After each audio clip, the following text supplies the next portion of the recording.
Hello friends, welcome to Exampur. तो दोस्तों, मैं कुलजीत आज फिर लेकर आया हूँ आपके लिए करंट अफेयर मिसाइल। तो दोस्तों, ये क्लास रोज़ सुबह 6 AM को होती है, 6 बजे होती है। तो 2 अगस्त 2019 से बनने वाले मैक्सिमम क्वेश्चंस आज हम लेके आए हैं। तो इसका PDF आपको डिस्क्रिप्शन लिंक में मिल जाएगा। तो लाइक, शेयर, सब्सक्राइब करना मत भूलिएगा, ठीक है दोस्तों।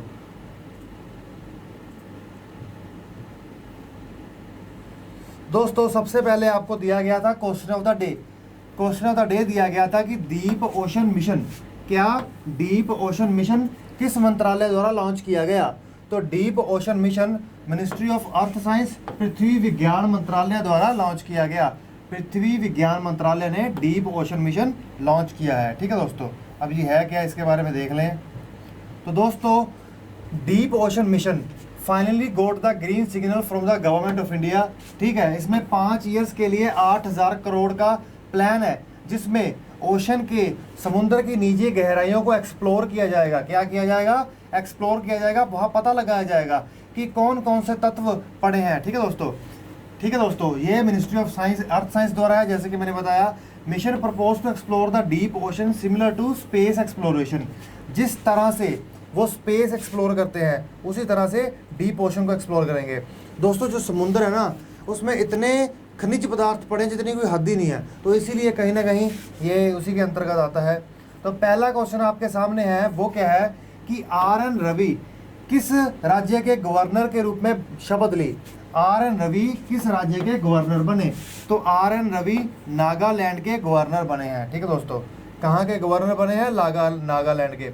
और नागालैंड, ये देखिए, ये वो व्यक्ति है। देखिए, नागालैंड नॉर्थ ईस्ट में आता है।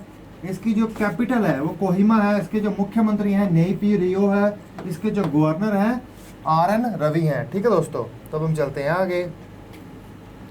अब आपके सामने आता है दूसरा क्वेश्चन कि निम्नलिखित राज्यों में कौन एक राशन कार्ड पायलट परियोजना के तहत नहीं आता है? कौन सा राज्य, कौन सा एक राज्य एक राष्ट्र एक राशन कार्ड जो पायलट परियोजना लागू की गई है उसके अंतर्गत नहीं आ रहा है अभी तक? तो वो है कर्नाटका। तो इसका आंसर बनता है A, ठीक है दोस्तों। अब कर्नाटका की बात आती है, तो कर्नाटका में अभी तो दोबारा बीजेपी गवर्नमेंट आई है, लगता है अब आ जाएगा, क्योंकि ये जो प्रोग्राम था ये सेंटर का था, ठीक है दोस्तों। इसके जो मुख्यमंत्री हैं वो BS येडियुरप्पा है, ठीक है दोस्तों। कौन है? अब वहाँ की जो कैपिटल है बेंगलुरु है। वहाँ के जो गवर्नर है वाजूभाई वाला है, ठीक है दोस्तों। अब देखिए, ये पायलट प्रोजेक्ट कम से कम scheme was launch on Thursday on pilot basis in 4 state. 4 स्टेटों में लागू किया गया था पायलट बेसिस पे। पायलट बेसिस का मतलब होता है कि किसी एक परियोजना को किसी एक एरिया में, एक इलाके में पहले लगाया जाता है। अगर वो सफल होती है तो उसे और बढ़ाया जाता है, उसकी कमियां दूर करके। तो ये सबसे पहले गुजरात, महाराष्ट्र, तेलंगाना और आंध्र प्रदेश में शुरू हुई, ठीक है दोस्तों। तो अब हम चलते हैं आगे। देखिए, कुछ बच्चों की कंप्लेंट रहती है कि सर थोड़ा जल्दी पढ़ाया करो, थोड़ा जल्दी बोला करो, थोड़ा स्लो मत बोला करो। इसीलिए मैं बच्चों की स्पीड के साथ ही बोल रहा हूँ। अगर किसी से इससे भी है कि बहुत ज़्यादा तेज़ी से बोल रहा हूँ तो वो भी बता देना। मैं कल अपना थोड़ा मीडियम में चला जाऊँगा, उससे थोड़ा नीचे और उससे थोड़ा ऊपर, ठीक है दोस्तों। अभी कर करके बैलेंस होगा। तो दिल्ली सरकार ने हाल ही में बिजली का उपभोग करने वाले घरों में मुफ्त बिजली प्रदान करने की घोषणा की है। तो वो कितने यूनिट की है? तो वो 200 यूनिट की है। तो इसका आंसर बनता है C। देखिए, पहले भी इन्होंने 100 यूनिट तक का, 200 यूनिट का, 300 यूनिट तक का अलग अलग रेट तय किया था। अब इन्होंने दोबारा एक अपना रिवाइज करने का प्रोग्राम है। तो दोस्तों, भारत और United kingdom jointly launched innovating for clean air initiative, ठीक है दोस्तों। एक क्लीन एयर इनिशिएटिव, हवा को स्वच्छ रखने के लिए एक पहल की गई है, ठीक है दोस्तों। किसके द्वारा? इंडिया और यूनाइटेड किंगडम द्वारा।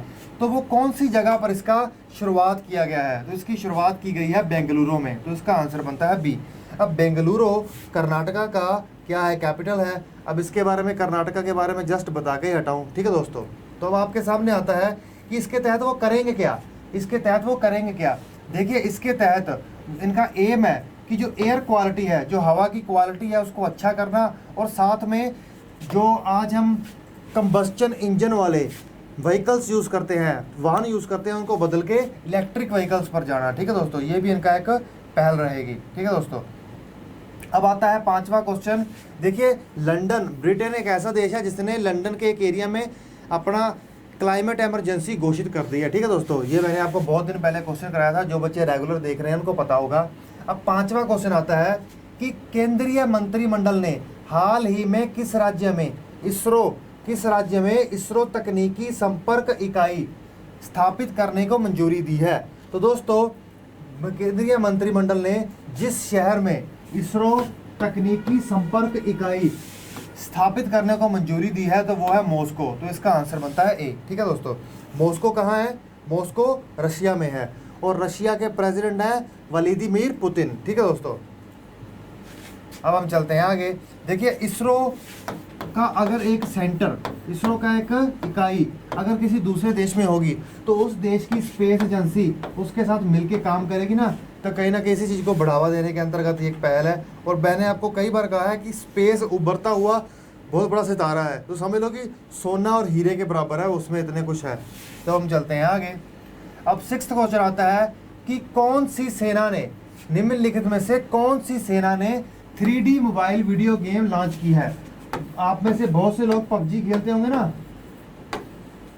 मैं भी खेलता हूँ। वो पबजी की तरह ही उसको प्रेरित हो गई हमारी एक फोर्स ने, एक सेना ने 3D mobile video game launch की है। तो वो किसने की है? वो की है इंडियन एयर फोर्स ने, भारतीय वायुसेना ने। तो इसका आंसर बनता है। इससे बच्चों के बीच में एक तरह का क्रेज बनने का कि ज़्यादा से ज़्यादा टैलेंट निकल के आए हमारे पास। ठीक है दोस्तों, और ये किसके द्वारा की गई है? जो हमारे marshal air chief marshal BS Dhanoa ji के द्वारा की गई है। ठीक है दोस्तों, तो हम चलते हैं आगे। मैं तो डाउनलोड करने वाला हूँ ये देखिए। अब आता है सातवां क्वेश्चन। हाल ही में समाचार समर्थ पहल निम्नलिखित में से किस इंटरनेट ई-कॉमर्स द्वारा शुरू की गई? दोस्तों, एक पहल शुरू की गई है, समर्थ पहल। क्या पहल? समर्थ पहल। ये किस इंटरनेट ई-कॉमर्स कंपनी द्वारा शुरू की गई है? तो समर्थ पहल जिस ई-कॉमर्स कंपनी द्वारा शुरू की गई है वो है फ्लिपकार्ट। तो इसका आंसर बनता है ए। अब फ्लिपकार्ट किसके अंतर्गत आती है? वॉलमार्ट कंपनी के अंतर्गत आती है। पहले ये एक भारतीय ने शुरू की थी, लेकिन बाद में ये बेच दिया। ठीक है दोस्तों, तो अब हम चलते हैं आगे। अब ये समर्थ पहल के अंतर्गत होगा क्या? समर्थ पहल के अंतर्गत जितने भी बुनकर हैं, ठीक है दोस्तों, ये कारण क्या है कि जितने भी बुनकर हैं, ठीक है, या फिर जितने भी लोग हैंडीक्राफ्ट करते हैं ना, हाथ से बहुत कुछ बनाते हैं, ठीक है दोस्तों, उन सब को मेन स्ट्रीम में लाना है, उनकी जो मेहनत को। ठीक है दोस्तों, ताकि दुनिया भर में उनके हाथ की बनी चीज़ें खरीदी जा सकें। तो इसी के अंतर्गत ये किया गया है। तो दोस्तों, आठवां क्वेश्चन आपके सामने आता है कि रेलवे जोन में से कौन से रेलवे जोन ने गुलाबी कोच शुरू किए हैं? तो गुलाबी कोच जिस रेलवे जोन ने शुरू किए हैं वो है नॉर्थ ईस्ट फ्रंटियर। तो इसका आंसर बनता है ए। जब रेल के डिब्बों में बैठ के जाते हैं ना, वो गुलाबी कलर के कर दिए हैं। ठीक है दोस्तों, अब आता है नौवां क्वेश्चन कि दक्षिण एशिया वायु गुणवत्ता टेक शिविर का आयोजन किया गया। तो वो कहाँ किया गया? तो दक्षिण एशिया वायु गुणवत्ता टेक शिविर का ठीक है, शिविर का आयोजन काठमांडू में किया गया। और ये किसके द्वारा किया गया? ये किया गया है US एम्बेसी द्वारा। ठीक है दोस्तों, हर देश में दूतावास होता है दूसरे देश का, तो नेपाल में जो अमेरिका का दूतावास है ये उसके द्वारा किया गया है। ठीक है, south Asia air quality take camp. ठीक है, ये काठमांडू में शुरू किया। देखिए, अगर साउथ एशिया की हवा साफ होगी तो उसका कहीं ना कहीं इम्पैक्ट तो पूरी दुनिया पर ही पड़ेगा ना। अगर वो कहे कि हम सिर्फ अमेरिका को साफ करेंगे तो वो दिक्कत तो दूसरे देशों में भी तो होगी ना, तो वो प्रॉब्लम तो उनको भी झेलनी पड़ेगी। इसका उद्देश्य क्या है? इसका शिविर का उद्देश्य समस्या के राजनीतिक, सामाजिक और वैज्ञानिक पहलुओं को संबोधित करना है। ठीक है दोस्तों, सरकारों को संग्रहालय, जनता को सशक्त बनाना और दक्षिण एशिया में वायु की गुणवत्ता में सुधार में कार्रवाई करना। अगर हमारी वायु खराब होगी ना तो हवाएं उड़ के हवाएं कहीं ना कहीं जो गंदगी है, कण है, वो दूसरी जगह पे ले ही जाएंगे। ठीक है दोस्तों, अब आता है 10वां क्वेश्चन। वो क्या है? 10वां क्वेश्चन है कि हमारे नए वित्त सचिव कौन बने हैं? वित्त मंत्रालय के जो सचिव हैं वो कौन बने हैं? तो दोस्तों, वित्त मंत्रालय के जो सचिव बने हैं, वित्त मंत्रालय के सचिव, उनका नाम है राजीव कुमार। तो इसका आंसर बनता है ए। ठीक है दोस्तों,